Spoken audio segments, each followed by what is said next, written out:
Alguém perguntar mais alguma coisa? Beleza. Então, direito administrativo, 3 tópicos. E o primeiro tópico está sempre presente em prova, anota para mim, ó. Responsabilidade civil do Estado. Hoje vocês vão ter aula de civil? Tomara que civil venha às 3 da manhã, para poder dar um ânimo. Eu dormiria. Brincadeira. Civil é gente boa. Vocês estão à base de quê aí? Red Bull? É? Ritalina? Puta que pariu. Não, Marcílio, eu não tomo esses negócios não, eu injeto. Acabou, vocês são fora. Povo doidão aqui, velho, essa turma.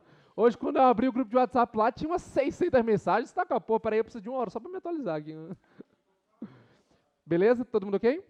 Responsabilidade civil do Estado. Lembra o seguinte, a regra no direito brasileiro é a responsabilidade objetiva. O que significa ser objetiva? Não precisa comprovar dolo ou culpa. Para o Estado ser responsabilizado, não precisa comprovar dolo ou culpa, porque a responsabilidade é objetiva. Mas, para fins de prova, eu preciso saber o nome da teoria. O nome da teoria é Teoria do Risco, quem lembra? Administrativo, ótimo. Não diz integral. Integral não é a regra, é uma exceção. Então, a regra no direito brasileiro é a teoria do risco administrativo. A responsabilidade é objetiva. Para o Estado ser responsabilizado, basta o cumprimento de 3 requisitos. Conduta de um agente público, dano, que pode ser um dano moral, pode ser um dano material, e nexo de causalidade. Então, exemplo central que cai em prova. O policial estava perseguindo o bandido, deu um tiro e acertou o transeunte. Ninguém mais esquece o que é transeunte, né? O que é o transeunte? É o pedestre, é o cara que estava em trânsito, o cara que estava passando, né? Então, o policial estava perseguindo o bandido, atirou para acertar o bandido, mas acertou o transeunte. O Estado responde sim ou não? Sim, tem conduta, que é o tiro, tem o dano, que é o evento morte, e tem o nexo de causalidade, a ligação entre conduta e o dano. O Estado responde num caso como esse. O Estado, portanto, responde de forma objetiva, sem que haja necessidade de comprovação de dolo ou de culpa. Mas cuidado, o Estado pode alegar o que a gente chama de excludente, não, né, de responsabilidade, ou atenuante. Quem é que estava estudando direito penal hoje? Puta que pariu. Nada a ver. Essa foi boa, velho. Excludente de ilicitude, legítima defesa, né? Não era o caso. Excludente ou atenuante de responsabilidade, tá, gente? Exemplo de excludente de responsabilidade. Culpa exclusiva da vítima. Né? Deu o exemplo durante a aula da que bateu no carro da viatura e entrou com ação contra o Estado. O carro estava parado. Né? Culpa exclusiva da vítima, é um excludente de responsabilidade. Eu vou ficar o resto da aula agora rindo disso. Bem, agora a gente tem uma exceção. No caso de omissão, a responsabilidade é subjetiva, tá? A responsabilidade será objetiva no caso de ação, mas no caso de omissão, a responsabilidade é subjetiva. A gente viu em sala que quando o Estado causa dano a alguém por omissão, é preciso demonstrar a culpa do serviço. Ou seja, precisa demonstrar que o serviço não funcionou, que o serviço funcionou mal ou funcionou atrasado. Deu o exemplo lá dos tubarões de Recife, né? Que não tem culpa nenhuma do serviço porque a galera entra no mar porque quer, né? Então, no caso de omissão, a responsabilidade é subjetiva e o nome da teoria muda. Quem lembra? Teoria da culpa do serviço. Culpa do serviço. Cuidado, dica extra, dica bônus. O Supremo Tribunal Federal entende que no caso de presidiário, a responsabilidade é objetiva. Então, suicídio de preso, responsabilidade objetiva. Morte de presidiário, responsabilidade objetiva. Você vai dizer, Marcílio, mas por que foi uma omissão? Porque no caso do preso, o Estado tem o dever de garantir a integridade física e moral. Tranquilo? Então, cuidado com isso. Existe uma outra exceção que às vezes aparece em prova, anota para mim, outra exceção, que é o que a gente chama de teoria, aqui é exceção, gente, do risco integral. Teoria do risco integral. A teoria do risco integral, ela é uma exceção. Como é o nome da regra? Teoria do risco Administrativo. Se perguntar em prova, qual é a regra? Teoria do risco? Administrativo. Teoria do risco integral é a exceção. Nesse caso, o Estado responde e ele não pode alegar excludente ou atenuante. Tem dois casos centrais que caem em prova. Dano nuclear e dano ao meio ambiente.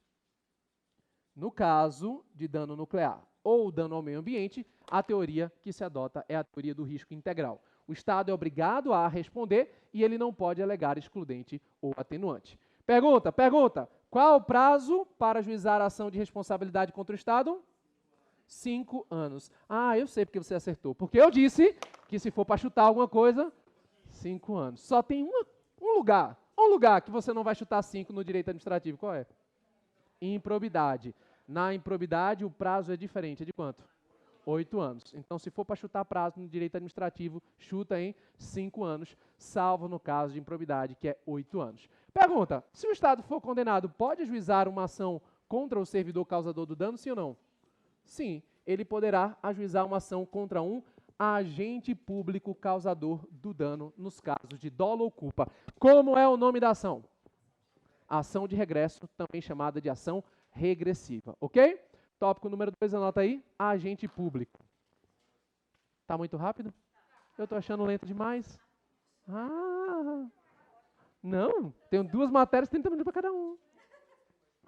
Amanhã me cobrem, eu vou disponibilizar também um material complementar de revisão de todos os tópicos que a gente está falando hoje, viu? Agente público. Eu não gosto de respirar não, para quê?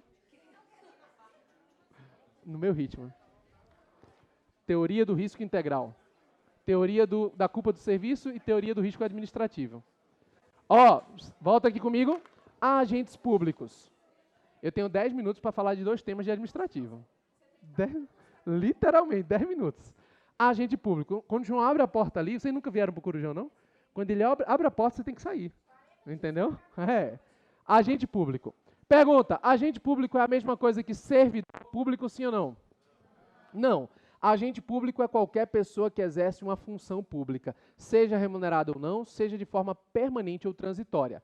Servidor é uma palavra que a gente vai utilizar quando a pessoa ocupa uma coisa chamada cargo público. E o cargo pode ser de 2 tipos: cargo efetivo e cargo em comissão. O cargo efetivo é aquele que pode adquirir uma coisinha chamada de estabilidade, tá? A estabilidade é conferida ao servidor público ocupante de cargo efetivo após o prazo de 3 anos. Cuidado, a estabilidade você adquire após 3 anos. Depois desse prazo, você só perde o cargo mediante processo administrativo disciplinar em que seja assegurada ampla defesa. E o cargo em comissão tem estabilidade, sim ou não? Não, ele é um cargo de livre nomeação e livre exoneração. Lembrando, no entanto, que tem que observar a regra de nepotismo. Lembra disso?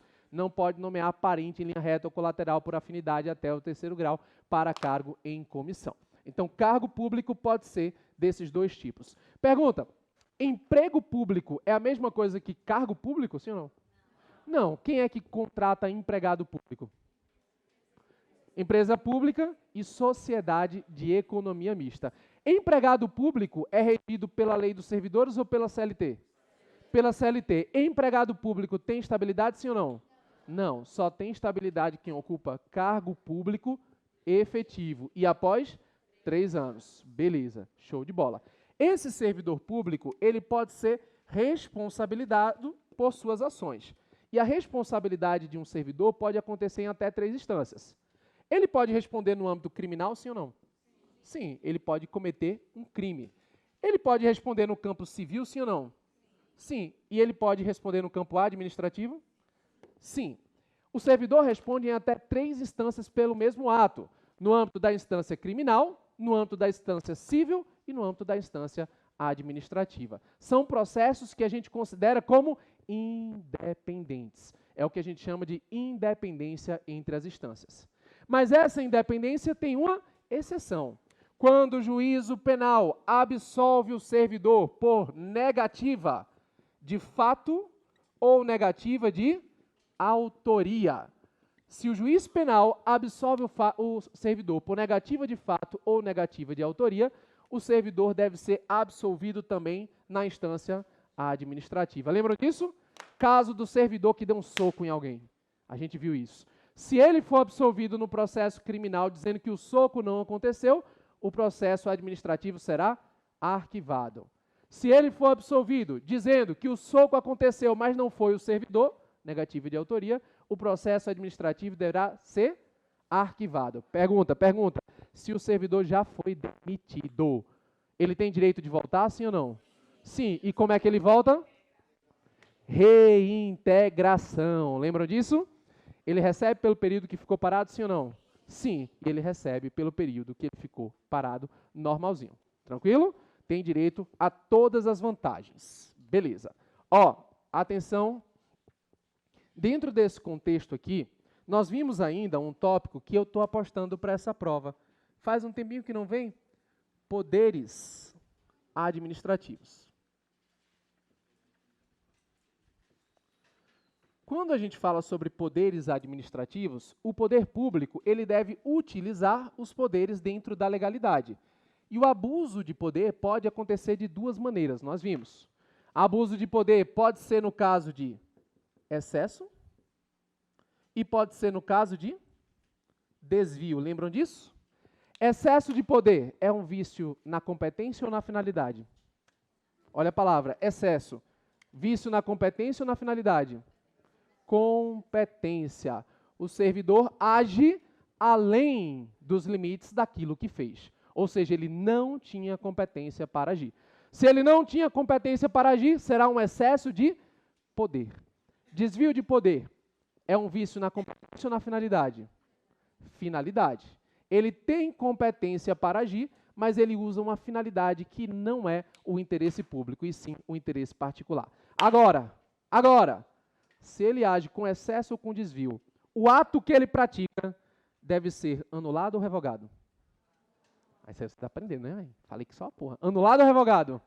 Anulado. A anulação a gente vai utilizar quando o ato for ilegal. A revogação a gente vai utilizar quando o ato for legal, porém inconveniente ou inoportuno. Pergunta, se o ato tem excesso ou desvio de poder, esse ato é legal ou ilegal? Ilegal. Qual a consequência? Anulação. Tem prazo para anular?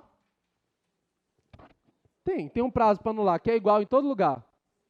5 anos. Só que neste caso aqui, o prazo para anular somente se aplica se ele estiver de boa fé. Lembram disso?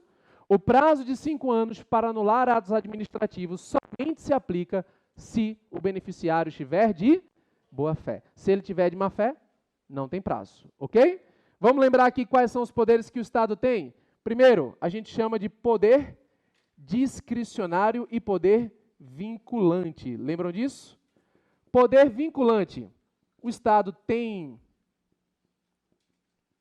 discricionário.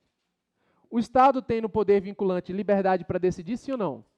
Não, poder vinculante. Então, no poder vinculante, o Estado aplica a lei ao caso concreto. O caso, por exemplo, da aposentadoria. Cumprir os requisitos, o Estado tem que me dar a minha aposentadoria. Será exercício de poder? Vinculante. Poder discricionário. O Estado tem opção, sim ou não? Sim. O Estado tem opção dentro dos limites da lei. Ele vai escolher entre 2 ou mais opções. Esse aqui é o mais fácil. Próximo, poder regulamentar. O poder regulamentar é o poder que o Estado tem de editar regulamentos. Por isso o nome, poder regulamentar.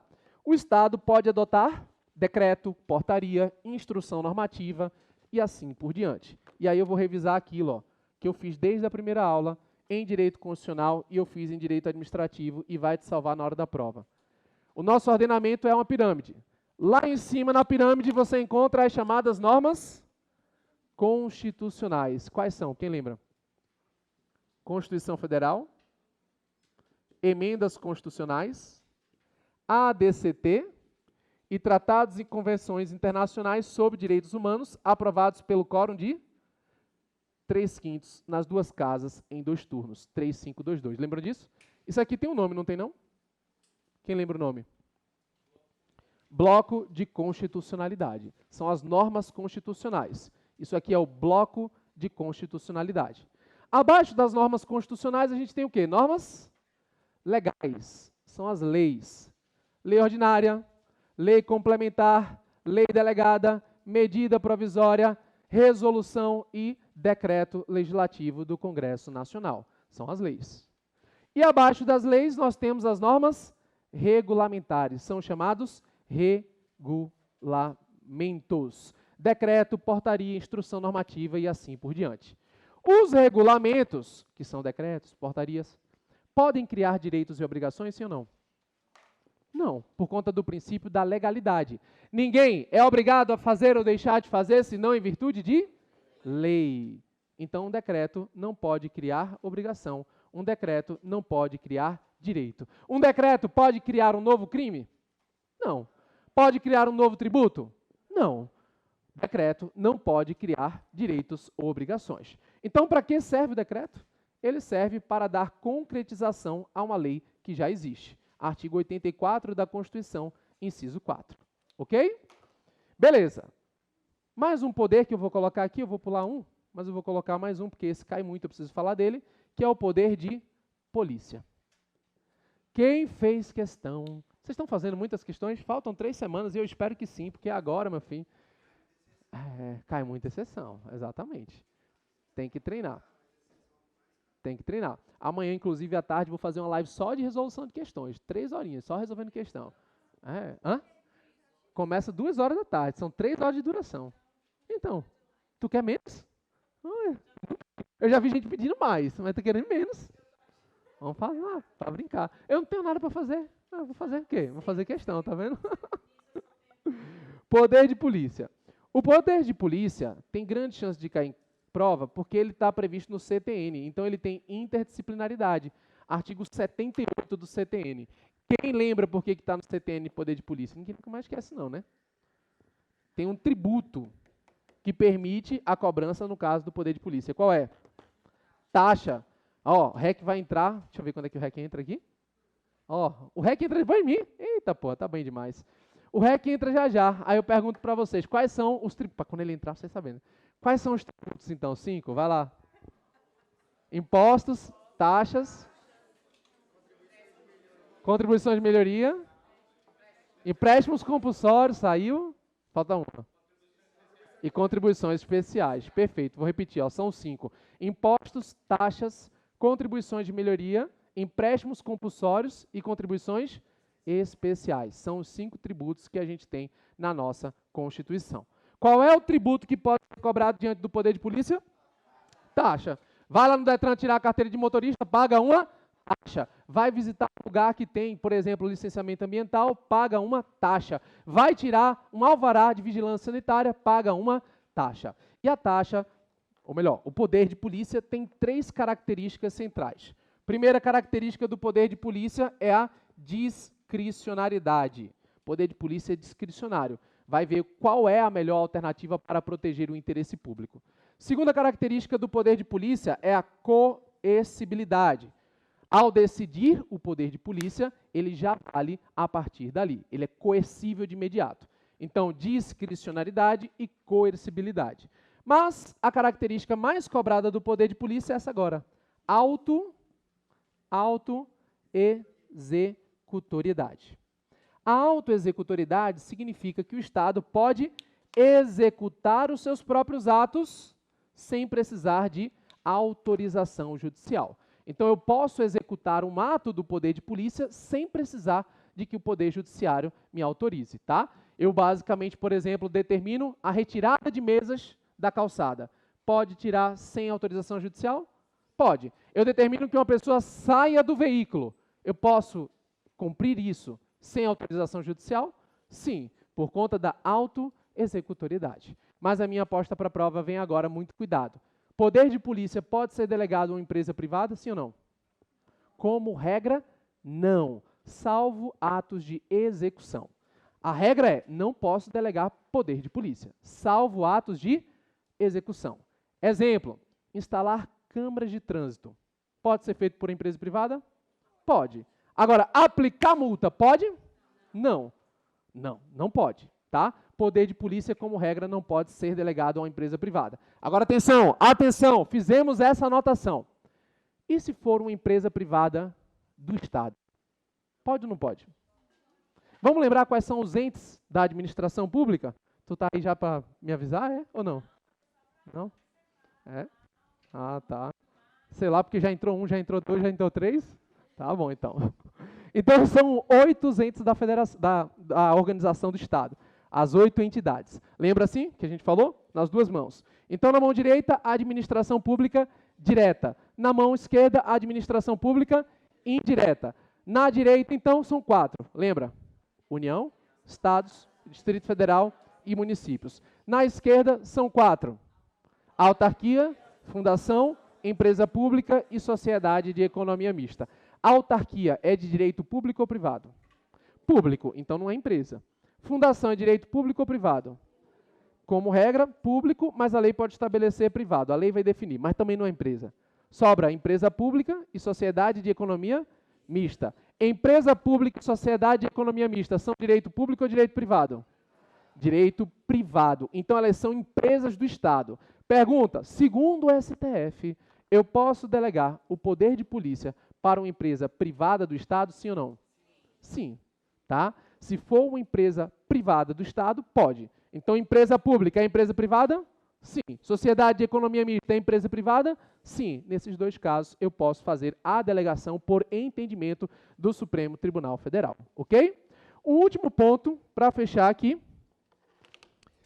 E aí, gente, esse aqui cai muito. Extinção dos atos administrativos. Tá? E, normalmente, ele cai relacionado a todos os temas que a gente viu do direito administrativo. Quando eu falo em extinção dos atos administrativos, eu estou falando como os atos saem do ordenamento jurídico a partir de uma decisão. E os 2 principais casos envolvem um princípio, autotutela. Lembram dele? Autotutela tem um significado, um sinônimo que eu falei. Quem lembra? Autocontrole. Então, autotutela é a mesma coisa que autocontrole. E a autotutela pode ser exercida de 2 formas. Eu tenho a autotutela por meio da chamada anulação e por meio da revogação. Aí, repito, a anulação a gente já viu. Será quando o ato for considerado como ilegal. Se o ato for ilegal, consequência é anulação. Pergunta, e se o ato tiver um vício?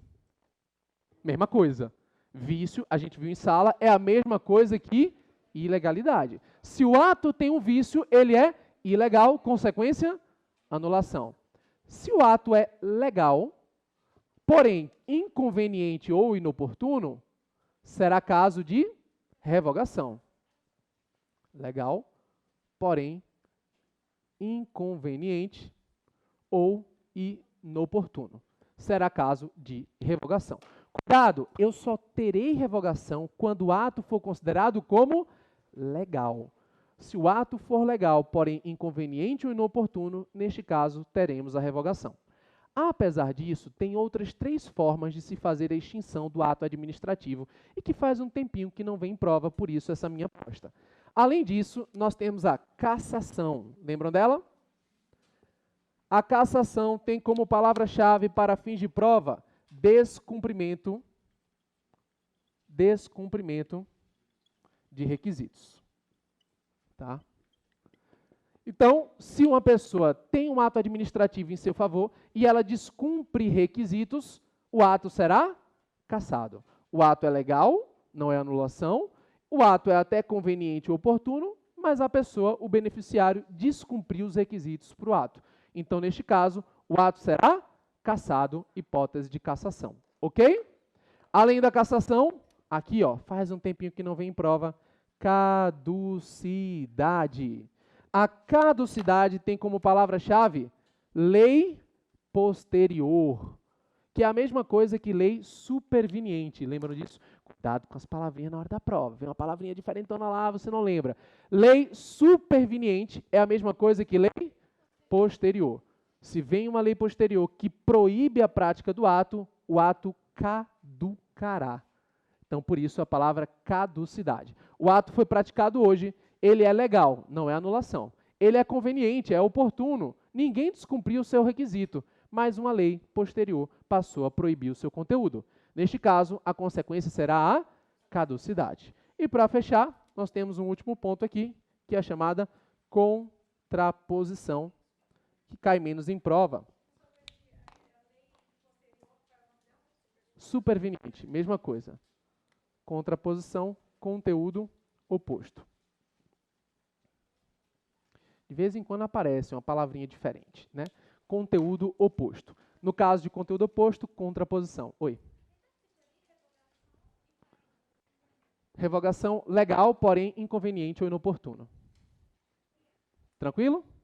Beleza, meus queridos, estamos chegando ao fim aqui, né, das nossas duas disciplinas.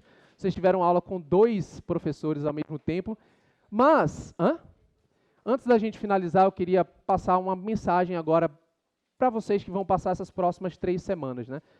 Vocês vão entrar agora numa fase de sprint final. Eu, particularmente, sou apaixonado pela fase de sprint final, é a que eu mais gosto.